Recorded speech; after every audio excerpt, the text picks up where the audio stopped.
driving down here, thinking to myself, thank you, Barack Obama. If it weren't for you, I would not have any of this gear.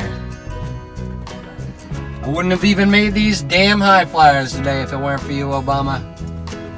This dock, that boat, that right there, that right there, that's Obama's boat. If you don't think it's his, just ask him. Somebody helped to create this unbelievable American system that we had that allowed you to thrive. Somebody invested in roads and bridges. If you got a business, that you didn't build that. Somebody else made that happen. When you hear how great the economy is doing right now, let's just remember when this recovery started, suddenly Republicans are saying it's a miracle.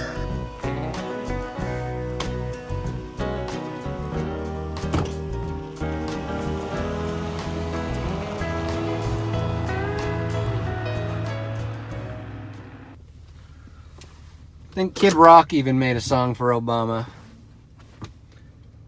Went something like this. I know a few of the lyrics. I think it goes, well, I've been sitting here trying to thank Obama. He crushed terrorism. He crushed radical Islam. He even built my dock that my daddy and me built. He even paid the bill when it came time to pay that fucking bill. He caught my lobsters for me and even woke me up. He made my lunch in the morning and he patted my back when I threw up. Obama's got a way of making everyone sick, 'cause there's only so much fucking shit you can take.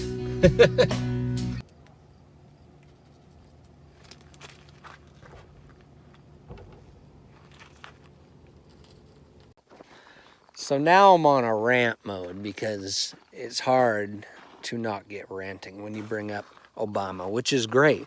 You know, he came at the best time for Republicans to realize why we voted for Trump. There is nobody that gets the fuse lit like Barack Obama, patting himself on the back for everything that everyone else did great, and then blaming the division in the country on the people who didn't give him the credit for it. So everything he's done is great, and that doesn't cause division. But he does a speech talking about how we got a president that can't even denounce, what is that? Nazis. He can't even say Nazis are bad. Well, I don't see any fucking Nazis around. The fuck time is he back in? He's making fun of Romney, saying the friggin' call the 80s, they want their friggin' policies back. Well, Obama, what's he back in the fucking 40s? This guy's fucking insane. He really thinks there's Nazis walking around here. I don't know. I don't see one, but I must be a white Nazi now just because I don't like the guy. Which brings me to another point, is Obama didn't do shit for me. Know who did shit for me was having supportive parents and a father figure in my life. And I didn't need Obama to tell me how great things were, because he wasn't doing anything. I was the one who woke up. I was the one who got off my ass and did stuff. I was the one who chose not to do drugs. And I was the one who decided I wanted something better in my life. And the only other person that was there, well, my mom. I got to give my mother credit. But my dad was the most supportive person you could ever have. And no matter how hard things got, I mean, we had a time where I thought I made the worst decision in my life lobstering, because it was just, I was getting prices now, what I'm getting now, I was getting when I was 18. You know, I remember my first check when I was 18. I made 1 week, I made 25 grand in my pocket, and I was like, holy fucking shit. Like, I'm gonna be a millionaire. Like, obviously you're thinking high numbers. And I was a kid.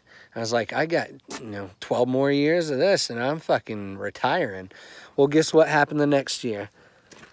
The price of lobster dropped to numbers we haven't seen since like the 60s. And I mean, we're getting $2 a pound if you were lucky. And that's not even, the fuel was higher than it is now. Bait was jumping. I mean, imagine catching 2,000 pounds of lobster. Like, that sounds like a lot to some of you people. But imagine at the end of the day, that 2,000 pounds, I made like $400 on. That's a fucking joke.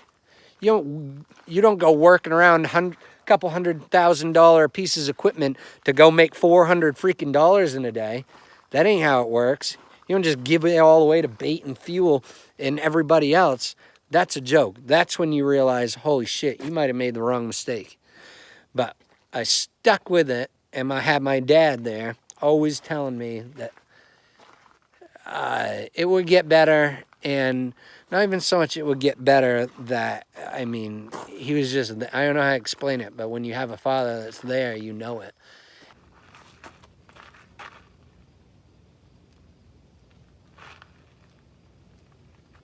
I'm sitting here thinking everything's great. Then on the radio, they cut in Barak Obama speaking again. I was like, oh, what's this clown got to say? I'll sit here and listen for a minute. And he just starts, I don't know how to explain when you're talking down about people, but pretending that you're not, and talking about not talking down to people. It's the whole idea of the Democrat playbook is just a hypocrisy book. Like, they just want to sit here and talk about how you shouldn't shame people, while anybody who's a Republican is shamed just for being alive. But don't shame anyone.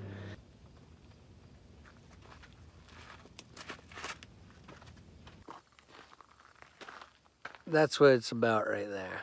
It was a hand up, not handouts. This gets me to my last point. Because I got to go eat dinner. I already got the call. And you're all getting me in trouble now. We could have...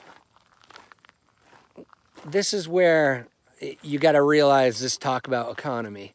This is what I really wanted to get to. The economy is like the stock market. It's like this perceived value of wealth and what things could be and what they are. If you are doing right now, and you got the media every day telling you, you're waking up and you're feeling pretty good, but by the end of the day, you got TDS because everybody's saying, oh my God, he's ruining everything. Can you believe what he's doing? Russia, whores. He's doing all this crazy stuff. All these people and all these Republicans, they're even sorry. They don't even know why. We have tons of them daily apologizing for voting for Trump. No, you don't. But it's this perceived value that everything's good. So we could, in Maine, say, Mainers, we're different. You got to come here to realize. You might go to some ritzy little town, but if you're in a town that you don't see at least one yard with a few traps in it or something messy, you're in the town that you already know what they're about. You need to go to a town where everybody isn't about looking how great they think they look. But you could take the same media, and everyone here could be dead broke.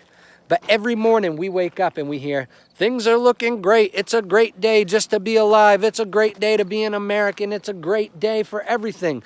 All you have to do is know that you love this country and we got to go get them. You'd wake up and you'd be like, you know what? Things really aren't that bad, I guess, when you put it that way. But we don't. We have a media that these are record-breaking times. These are the times that Donald Trump promised and delivered. And it's because our enthusiasm. Could you imagine if this same media was pumping up Trump? We would turn around to every country and we would have a new deal dealt by the morning. And they would be friggin' making the guy pancakes in the morning and saying they're sorry for how long it took. I mean, this is just ridiculous. So it just goes to show you that everything in life is some perception, some value that if you listen to all these naysayers, you're going to think everything sucks in your life. But really, things are pretty good. And if they aren't pretty good, what you got to do is figure out what's wrong. And I'll tell you one goddamn thing. It isn't Donald Trump that's your problem. Your problem is you're either, 1, lazy, 2, emotional, or 3, you're just someone that no one's ever going to please. So why the hell should we? Seriously. Why the hell should we even care about people that don't ever get happy? Liberalism is a disease, and everyone who's into it needs to walk away. Because the whole idea of liberalism is that something is wrong and we can do better. So how the hell, if a whole ideal is that something is wrong and you can do better, how are you ever going to fix it? I mean, what's the next step? You're a liberal and then you grow wings and you fly to heaven and everyone says, "Thanks, Obama." I don't know what to do. It's a way of life that isn't meant for people that enjoy anything. Because if everything's always got to be broken, how are you ever going to fix it? Everything's broken, no matter how much we fix it for you. It's always going to be broken. All you want to do is have someone give you big teddy bear hugs and tell you it's going to be okay, but it's not going to be okay. It's not always going to be okay. Things are going to happen. War could happen. People could die, you know. People could do anything. And you're all so worried about getting that teddy bear hug that Obama gave you. Well, guess what? Sometimes life's full of cold pricklies, not warm fuzzies. Get the hell up, get over it, and get on with your freaking life. Because it ain't going nowhere except down. You're getting older every minute, and every minute you sit there wondering what Donald Trump's going to do to you is a minute you just wasted in your life. So wake up and walk the hell away.